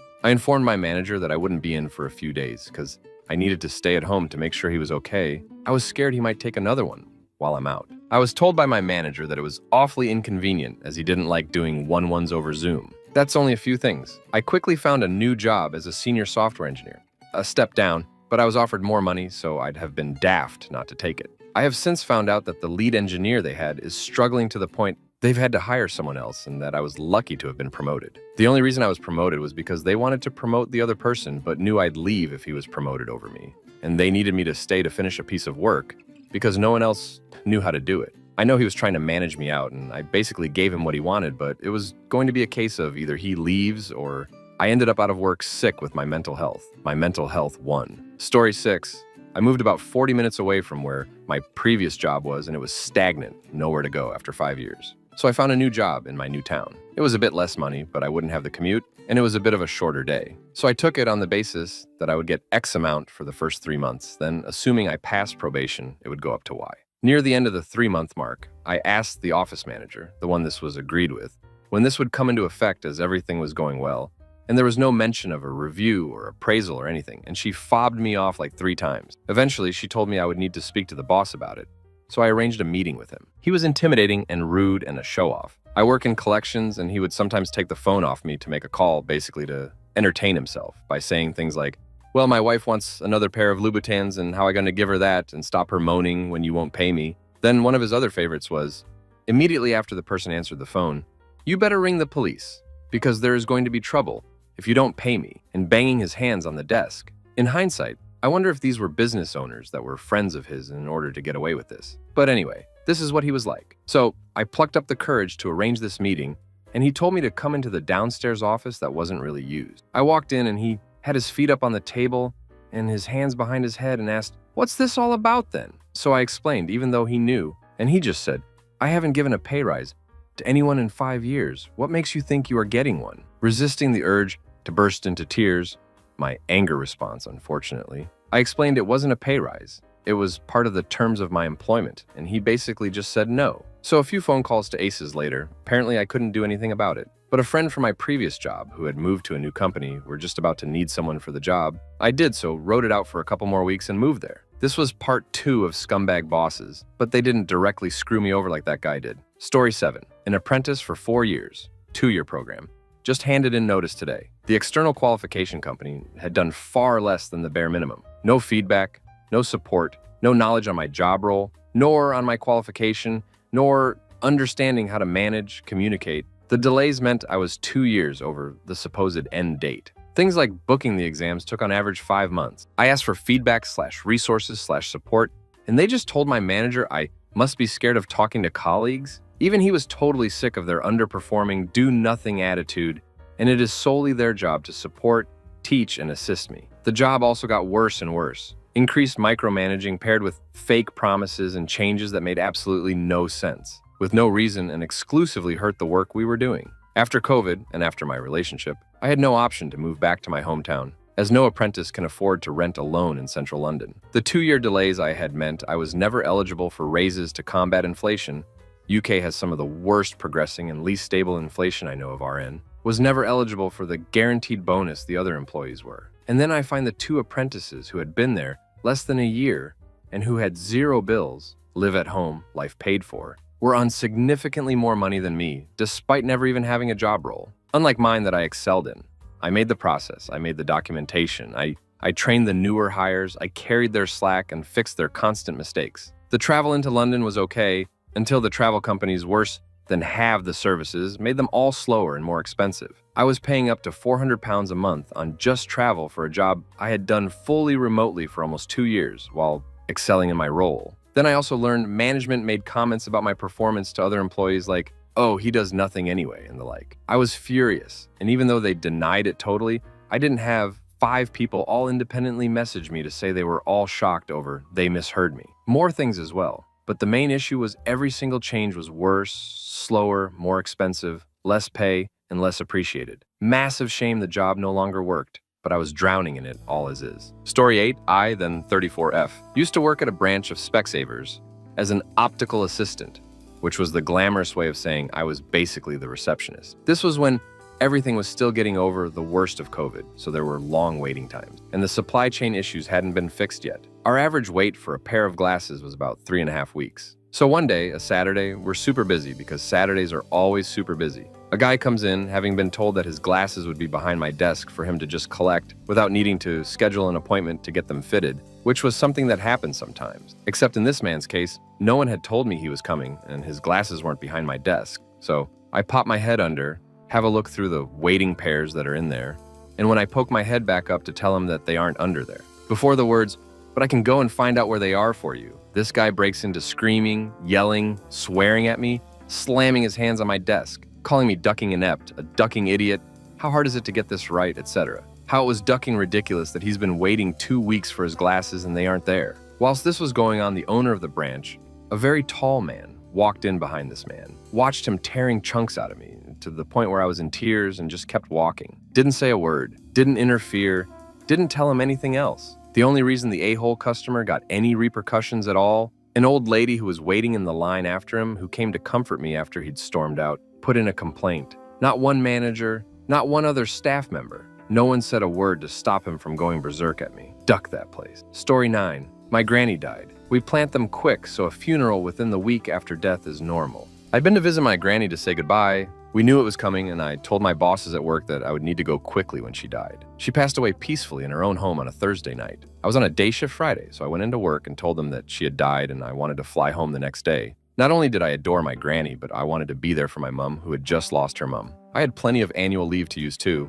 I wasn't asking for bereavement leave. The boss told me I could have one day off, which was the Sunday, saying, well, she was old and you knew she was going to die anyway, so it's not very upsetting. I was due back on nights on the Tuesday, which turned out to be the day of the actual funeral, so she expected me to go to the funeral, then fly back and start 3 night shifts. I was not allowed to use my annual leave. Thankfully, one of my colleagues swapped shifts with me so I could delay my next shift until the Thursday. When I went to tell my boss I had managed to get a swap, I overheard her say, "I'm not paying for Madwife to go get drunk for 3 days." I told her about the swap, then said, "Oh, by the way, we're Presbyterians, so there's no drinking at a wake or funeral for us." That was a few weeks before Christmas. As soon as Christmas was over, I started applying for new jobs. And I made sure to use all my annual leave, too. Story 10. I was the front man for an American IT company that was delivering its services to the British Post Office. My job was to report to the post office on the progress my company was making in installing new systems. It became increasingly obvious to me that the IT company was ripping the post office off to a large degree. Fake activities on the plan that the PO was paying for, badly done work, port, and a general attitude of, let's see how much money we can screw out of them. Prior to a monthly review where I had to explain to the PO why it was going so badly and costing so much, I was taken into a room and briefed on what to say, how to lie effectively, how to avoid answering questions, and what I had to do to cover up the crap they were doing and try and find new ways of getting more money out them. That was the last straw. I went to the review and in front of the top guys from both companies told the absolute truth. At the end, I added, "Oh, and as of now, I no longer work for this company," closed my laptop and walked out. Story 11. This is not a dig at anyone who is off work for whatever reason. I was a manager in the civil service, not high up, just like a team leader. I managed a team of 8, 2 on mat leave, 2 on long-term sickness, 2 on constant short-term sickness. The civil service has all sorts of occupational health systems / teams, etc., so it was down to them to put together return-to-work plans, decide when too much time off was unacceptable. All it really meant for me was that I had barely any team. The work itself really struggled to get done. I didn't get too stressed as I was getting paid so little and couldn't exactly be blamed for having no team. One big problem, though, was that we also had to manage reception / phone. As the manager, I stepped up when people were off. I must have spent 80% of my time working with about 3 different phones / doorbells going off all at once. I think I may be a little autistic as this screwed with my head often, especially when I was also trying to have Teams meetings. The staff that weren't sick were so overworked. The civil service allowed them to work full-time at home, which was great and all, but it just made it more of a vicious circle. The support I got from my manager, he was wonderful, honestly, but it takes about 6 months to employ someone due to all the vetting, so we never got anyone. Agency staff? We were advertising minimum wage. No parking in a southern English city. Go figure. So even though he tried his best to support me, he couldn't. I left because I literally couldn't do my job. Story 12. Going to work every day and having massive amounts of anxiety as I was totally underwater at the job. I was coerced by my friend and said it would be a perfect fit for me. So I jumped up as the company was, at the time, had layoffs on the horizon. After 3 months at the new company, I was put into the general queue and just never caught on. There was such a breadth of knowledge that you needed about the job that I just didn't have. After going on anti-anxiety meds and waking up every morning at 4 a.m. in a cold sweat, I said, I don't think this is for me. I quit the job. They gave me 2 weeks paid versus having me sit around for the last 2 weeks, and also paid out any vacation time I had left. I didn't have a backup plan, but my mental health and well-being was of the utmost importance. I found a new job that was a definite salary cut, but was way more comfortable, so I could get my feet back on the ground and my confidence back. After about 2 years, they had a round of layoffs and last and first out. But just like anything, you always got to have some options when things start feeling unsafe. I'm back to where I feel most comfortable in a healthcare setting. I'm at ease, get lots of praise from my director and manager, have a long runway as far as salary goes. They reward loyalty at this company, so I plan on being there for the long haul. The job market is tough, but your mental health and anxiety level is worth the most. Story 13. I was working in marine enforcement, and they made a complete pig's ear of my probation. They didn't say anything about my communication being a problem until 4 months in, when I should have had a formal review but never did. And it wasn't until my probation was up after 8 months, they flagged my communication skills as still not being to the required standard. I was put on a performance improvement plan for 3 months, making a serious effort to improve my communication skills in that time. My first review meeting didn't go well, and my smog said he hadn't really noticed much difference, and feedback he had received from someone who had worked alongside me wasn't encouraging. I underwent coaching and further detached duty to another branch of the organization, again making a conceited effort to improve and show my smog I could do this job. It came to the second review, and the feedback I got from the officer at the detached office was soul-crushing. And at that point I said, you know what, I can't do this job anymore. The company tried, in vain, to find a more suitable position within the organization for me. Eventually, instead of seeing out my remaining notice, only my final day I handed in my official resignation, therefore making it so the company could say I resigned instead of being let go for future employers. I learned last year that I have autism spectrum disorder, and this did go some way to explaining my struggles, and had I known earlier, I would have declared it and expected them to make reasonable adjustments for me. I now know for future employment what kind of jobs to avoid. Story 14. I did the exact same job as another woman, except she got an extra 250 euros a month more than me. I asked for equal pay. I was denied. She was always sick, always leaving early, and not telling anyone. Started every morning in bed most days. You didn't get a reply from her until around 10 as she was in bed. She left all the work to me, used to complain when she had to do something. So I quit. The company folded a month later. Second job, worked for a big logistics company. Manager didn't know how to do her job. Team leader acted like a teenager instead of a 50-year-old woman. The workload was too much. I sat next to a woman who would cry every day and say how badly she hated the place, every single day but would never leave. No managers ever spoke to me about how things were going.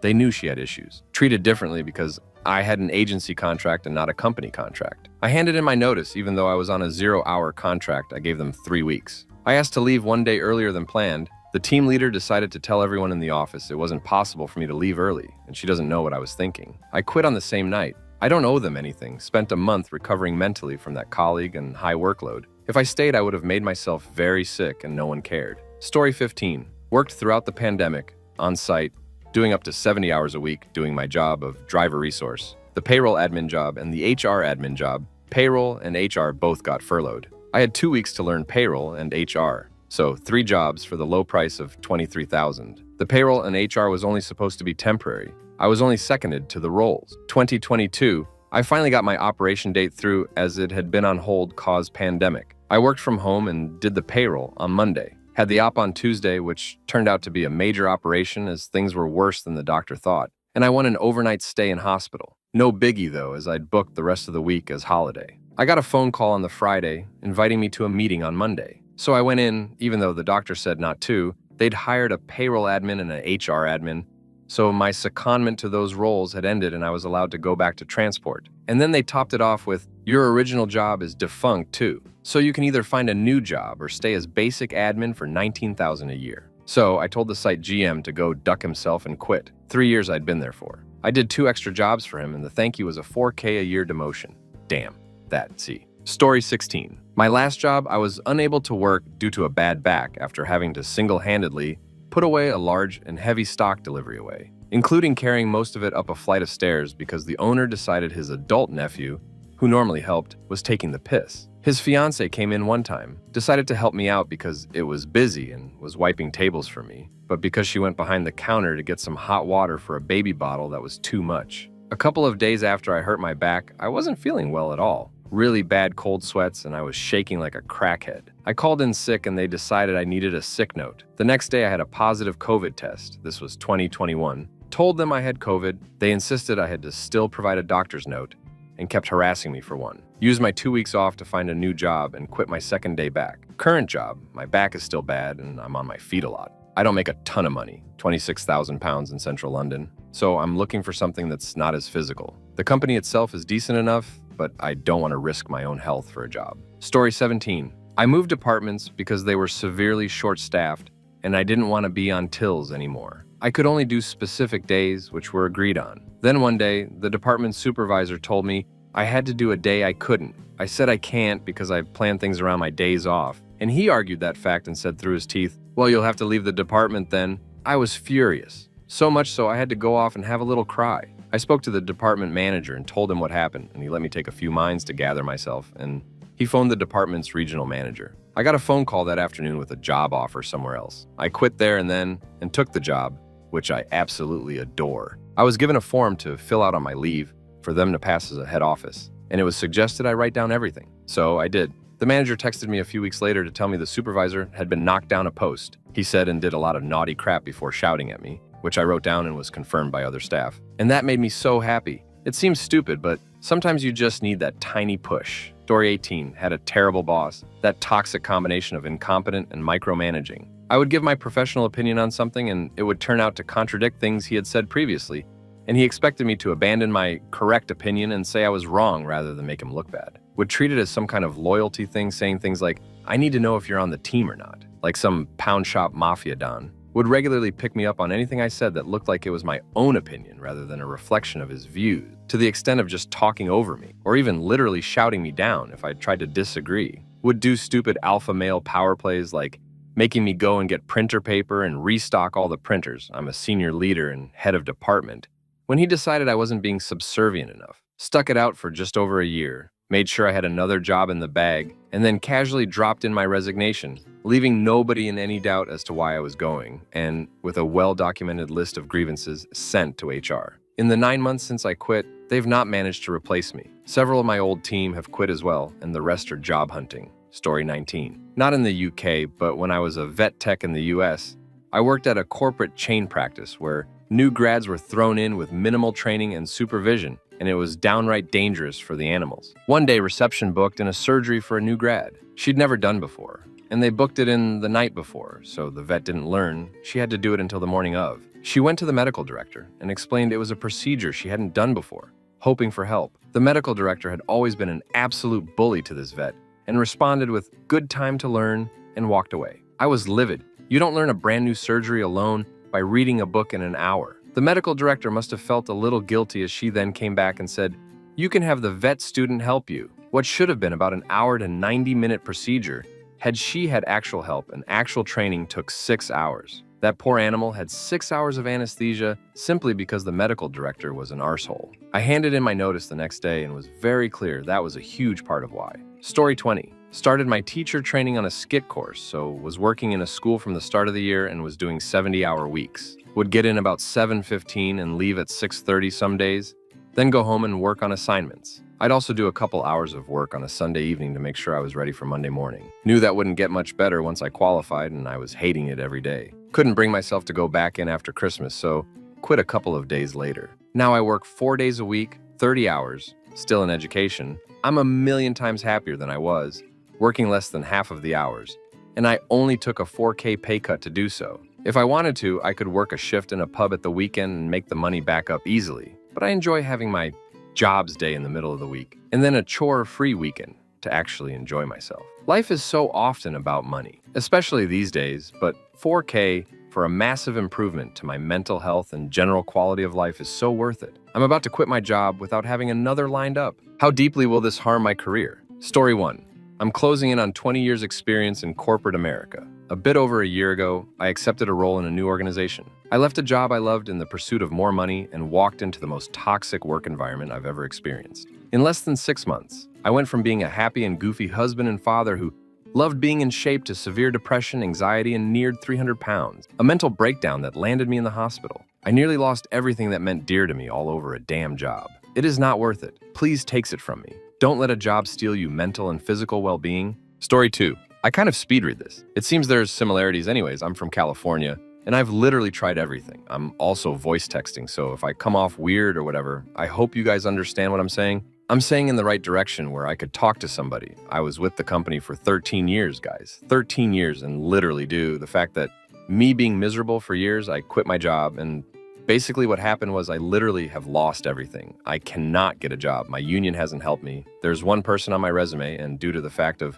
I guess as you can say this, grievances and many other things, but would you not friends the family, or you're this and that, or the son's best friend? There's so many things I can say on your guys. My story is I don't love messed up crap in my life, guys. And everything that I've done in my life, I deserve because I have consequences, but for me to want to go somewhere and be happy, I shouldn't want to work and smash my bosses ducking teeth out. Due to the fact of all the verbal abuse that he did to me, but yet I was loyal, and these guys are stealing stuff and doing other things or want to work while the boss is around. But yet I did what I always did when the boss wasn't around and still did the same thing when he was around, be me representing me as a worker. I don't know what to do. I've literally lost everything my whole life. I've always done things wrong and you have consequences. Like I said earlier, you're gonna lose that. I don't deserve it. My credit score, both my luxury vehicle, single father, literally no one's hiring me. I've literally lost everything. I don't know what to do. And it's like, I don't know, illegalize you to talk to. And it's like, no one's to pick my case up. The union's not helping me. It just needs someone to point me in the right direction that will take my case. This company has slandered me, is as demoralized. There's no explanation, and I know how this company is in a backup thing as guys. They've hired other company people back, but yet I took my tail and they don't even hire me back, but to hire other people back. I mean, I'm also saying I want to shoot the duck out of them. Not because I didn't take a Red Bull and give me wings. I just want my credit score back and if you're responsible, not depressed, and many other things that comes with it. Let me tell you, a single father in the state of California, the government sucks. I hate saying it. Just need somebody. I've tried everything. I don't know what to do. I just hope someone that reads this and understands this, I'm just someone knows something. Like I said, I'm not trying to do something to be vindictive. I'm trying to do what is right for me. At the end of the day, this company has seriously ruined my life. Just wanted to be appreciated in all the money I made. A lot of money, man, and I bought money at the end of the day. Someone could have paid me less and just said, hey, I appreciate you, great job today. And I could have made fewer dollars and I would have worked even harder. You know what I'm saying? You could only take so much for so long, and not even that singling me out. Verbal abuse, throwing stuff at me. I can go on and on. Definition of character slander. I just want somebody to just read this and just I can help you. Please, I'm begging you. I don't know what else to do. It is so frustrating, especially when you don't feel like a man. You don't even like. It's different when you're just doing what you're doing to run a month. And it's like, you're a selfish person. I'm not a selfish person no more. I want to wake up and feel responsible. Not even that when you don't work who you are. I have no self-confidence. My depression's terrible, and it's not a sob story as a man to be in touch with my sensitivity. And just literally, I just want to be able to have self-confidence again, and it takes a toll on it. Story 3. I have been working for a large, widely known company for about 1 year and 7 months. This job has changed my mental state for the absolute worst. I work in a call center, and they lied to me about expectations. When I was hired, I was told that my job was about quality and not quantity. You can get as much done as you can, and nobody will be upset if you only take 10 calls in a day. Lies. 1 month in, and I'm being told I have to have 18 resolved contacts. 1 year in, and it's 20. Eventually, we came to 25. This is only the icing on the cake. My job started off just taking info from people and telling them that they would be contacted to collect payment and pick dates. 3 months in, and I'm collecting payments, picking dates, choosing the types of service, ordering parts, de-escalating people, etc. I never received a pay raise. Our systems change at a moment's notice, and we receive no training. AI is now introduced, and it has added an extra 5 minutes to every call. I am now training people and acting as a mentor. I have not received a raise. I have went to my boss, HR, my boss's boss, anyone who will listen and tell them that the mental stress is killing everyone here. They then hold a meeting. They say that they understand there is a decline in mental health and there are concerns with metric requirements. In the very same breath, they say that we need to get a mirror for our desk and make sure we are smiling because a bad mood can lead to a bad call. I then had my fiscal yearly review telling me that I do not qualify for a raise because the customer rating I have isn't 4.8 stars or higher. I have played their game. I have met their unrealistic expectations, and I'm told that I don't deserve a raise because customers are upset with me for trying to collect payment for services. I used to be fit and happy. I used to go out and try new things and meet new people. I used to feel good in my own skin and had a great work/life balance. I now weigh 260 and have trouble cleaning my room. I hate it. Story 4. A nightmare job at RCI. Avoid at all costs. If you're considering a job at RCI, let me save you the trouble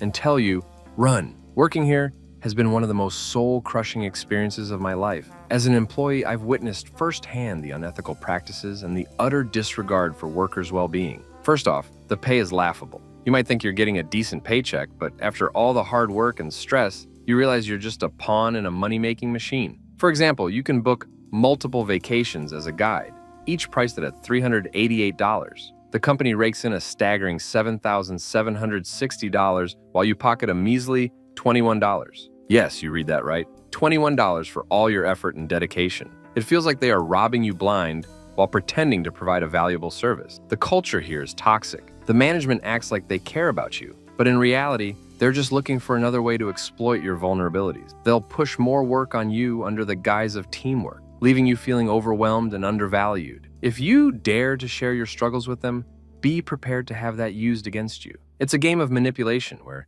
they can fire you at any moment, leaving you feeling like you're walking on eggshells. Emotionally and mentally, this job will drain you. The constant pressure and unrealistic expectations make you feel like you're in a never-ending cycle of despair. You start to resent not only the job, but also everyone around you. The atmosphere is heavy with negativity, and you begin to question your worth and sanity. I've been here for years, and the thought of leaving is terrifying. With so much time invested, it feels impossible to start over somewhere else, but I would do almost anything to escape this nightmare. Please do yourself a favor and look elsewhere for employment. Don't let RCI steal your money, life, and dignity like they have done to so many others. Your mental health and happiness are far more important than this dead-end job. Story 5. I'm a prime example. I have done it, just walked out of a job, no 2 weeks notice. I did it due to the biggest bully manager I ever met. I was trying to just make it 1 year, but at 6 months, I had enough and just called it quits before my mental health got worse. I'm a pretty stoic dude too. Even I had my limit every shift knowing this manager was hunting for a reason to knock me down a peg instead of build me up.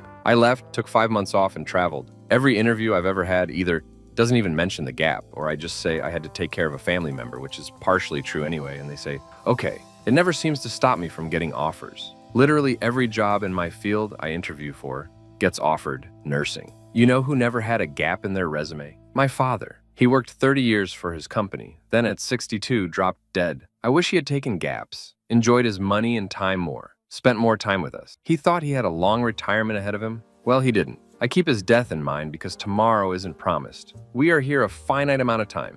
And me being a nurse, I see the end of life frequently. I think times have changed too, but it's okay to peace out of somewhere if you can afford it. You only get to live once. Story 6. I don't know, I did it actually around this time last year and was in the same exact position as you. I quit without another job. I was an extremely huge asset to my department. Reviews were always exceeded expectations and I busted out a lot. I had a lot of coworkers I was close with, but the MGMT. When I say that company was bad, it was bad. I just never thought it would happen to me until it did. Anyway, I sent a text and a letter with my stuff to their lobby, no notice, and never looked back. But I saved myself by saving my peace and mental health. It took a toll on me mentally and physically. Even the energy walking into the doors felt so bad and negative. I joke to people about how toxic jobs can have such an impact on you. You have a bit of PTSD. But I got into an amazing company that makes me feel at peace. A few months ago, they have barely any turnover, work-life balance, no overtime. It's great. It was one of the best decisions I made, but it was hard. Story 7. Once you do make this move, keep in mind that mindset is wealth too. You just had your mental working on overdrive to stay okay for such a long period of time. It will be hard to try to pry your mind and nervous system out of some stressful feedback cycles, even as you walk out for the final time. So I suggest also mindfully assigning yourself some time to rest. You've worked really hard. And now a great way to help support yourself would be optimizing your body and mind to be in good shape for the next job decision you make. I don't know how many days you want to take for this, but keep in mind, 6 months is still a lot more than just 3 or 4. So literally set aside maybe at least 4 days where your primary focus is you. Apart from your career goals, financial concerns, you wanting to plan your next steps, etc., it is literally supporting your future efficiency by just taking some time to pamper yourself, whether that be do nothing or treat yourself mindfully on a budget. Look into things that help support overworked adrenals, optimize your sleep, meditate, eat nutritiously, thank yourself for being a tough, action-taking badass. Make sure you pace yourself once you start to immerse yourself back into action mode. Work your way back into a grind mode that is healthy and not panicked. Maybe if you take fewer days to relax, make it a gradual process into taking on more and more to get yourself on a new track, job-wise. Story 8. It's stupid to quit a job 6 months in, especially your first after college, the first job after school. No one knows what kind of employee you will be. All they have are your grades and maybe some internships to go on. This short stint showed you aren't very good out of college. No matter who or what, you can blame it on. And point of fact, future employers don't want to hear your tale of woe from a previous employer, so you can't really even talk about what you posted here. In the end, it's just going to look like you can't handle work life. Lastly, 6 months. You're barely even trained at that point. I counsel people to stay in a job at least a year to make that experience count. 6 months, it's just a long internship. I also counsel people to never quit a job before having another lined up. It shows emotional immaturity, and no matter the lie you tell interviewers, they will see a 6-month job and 2-month gap in employment straight out of college as a red flag. There are laws regarding what a previous employer can say about you if an interviewer calls for a reference. They can't say he was a crapbag crybaby, and if he hadn't quit,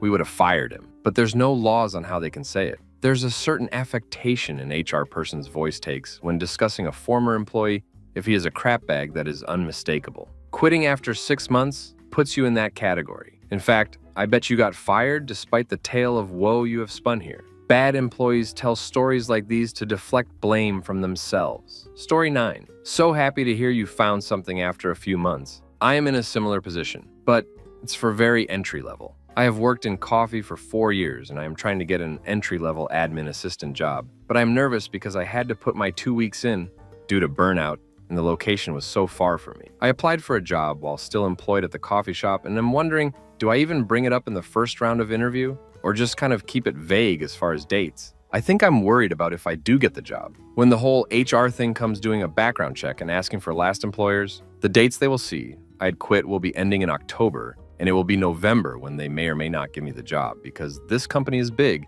and taking a long time for each stage of the process. I'm just worried if I don't tell them up front in the interview, I'm leaving to challenge and grow in a different career. It could backfire if I just keep it vague and don't tell them, or if I do tell them, they may think I'm not dependable. I am. Also, the coffee shop doesn't want me to leave. It is on very good terms. I just want to escape and need a major life/career change because I feel so awful day in and day out. Any advice from an HR perspective? Story 10. If you quit and it takes a while to find a new job, you have some built-in excuses. Most folks know how weird things are right now with hiring. This could be your fallback excuse. You could say it was part of a bigger layoff. I was one of the 100 people they let go. Fake sad face. They couldn't renew any of us from the new graduate program. I'm just glad they let us finish our 6-month contract. You could stay and just do less work while job hunting. If the job really sucks and everyone knows it, is a teammate really going to be surprised if you slow down?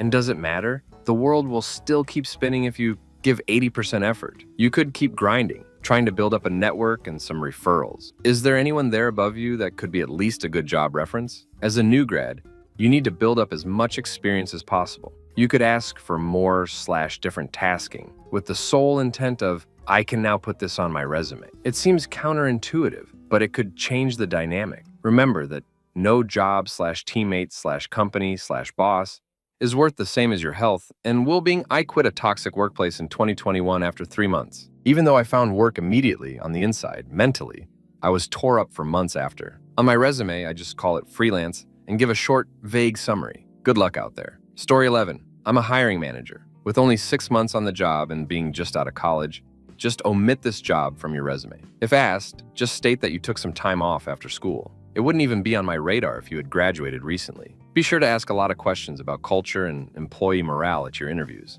Don't be afraid to ask a lot of questions to the person interviewing. If they shut you down and try to change the subject or give you vague, generic answers, big red flag. Either cut and run or dig deeper with more questions. Unless your degree is in a highly specialized field, there are more openings than candidates in most areas. Better to have no job history than such a short one right after your degree. Only 6 months being omitted should have zero effect on your compensation package. Be sure to ask about salary at the first in-person interview also. If they avoid salary discussions, it's most likely an oppressive and toxic culture. Hint asterisk, my first offer is always factored with 12% room for negotiation. I'll go as high as 15% higher for well-qualified candidates. I used to give the best offer up front, but would always get a counter offer. My best advice is to counter at about 9% more and ask for more PTO as well. Good luck in your search. There's great companies out there. Don't be afraid to move on if it doesn't feel right. Story 12. My amazing wife is in HR. She worked for 13 years at the company where we met.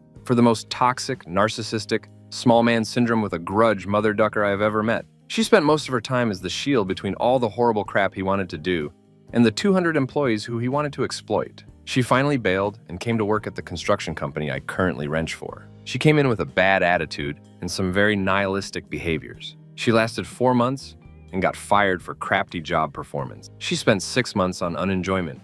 She then did some contract work. Then she really went on the job hunt and finally found her place. She's now the HR director for a small corporation. They appreciate her experience, her expertise, her ideas, and the changes that she has brought to the company. And they are talking about putting her on the board of directors. I tell you this long, rambling story because I like to brag on my wife and I'm a little drunk, but also to tell you that you haven't ducked up your career. You have been given the opportunity to go find a better job and build your career. Duck those toxic-ass mother duckers. They don't deserve you. You now have the chance to go find a company who appreciates you. Now go find a good company. Be the good HR person that employees and employers need. Story 13. I am so sorry to hear you're going through this op. Remember that work is what you do.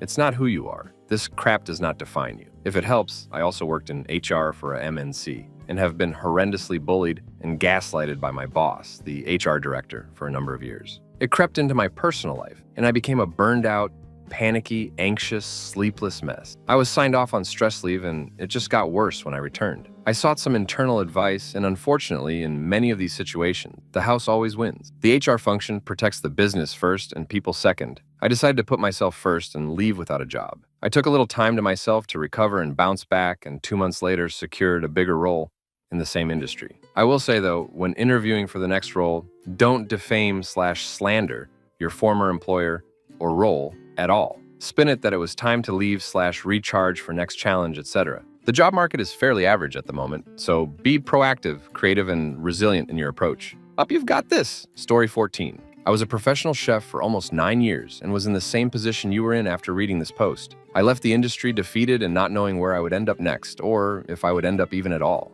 I'm proud to say that it has been a little over a year since I started working in healthcare. It's been the weirdest transition known to man. However, it ended up being one of the best decisions of my life. And I am proud yet not proud at the same time to say that, but all I can do is continue to move forward and live the day that I'm in, and wish for nothing but the best for myself and everyone. Although this post may be old, it opened up my eyes once more to the joys of the unknown and where it may take you. May the universe have love upon those who read this. Story 15. You could have a little fun while looking for a new job. Since you can afford to quit and have savings to last you a few months, why not just go in with an "it's all good" attitude? They start yelling at you? Get a confused look on your face and ask, "Why are you yelling? Why are you so emotional? Do you want to calm down before we continue?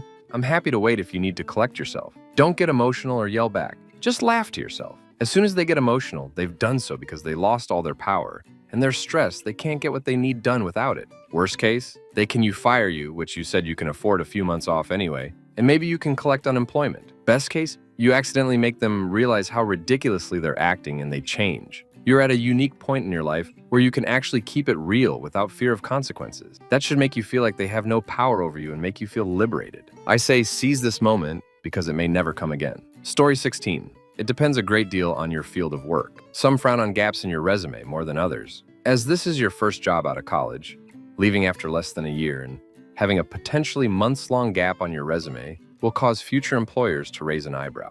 Even though leaving your current toxic work environment is completely understandable on a personal level, I would suggest giving yourself a firm timetable. Spend the next 2 to 3 months to seriously look for a new job. If you are unable to find a new job at the end of that time period, then leave your current job for your mental health, but keep up the job search. At least this way, there's an end in sight either way. If a future employer asks you why you left so soon, keep it simple and say, your managers didn't practice praise in public, criticize in private, and thus workplace morale was low. Very high turnover made you concerned that this wasn't a place for you to build a long-term career. A good workplace should accept those two factors and hopefully show some understanding. Good luck.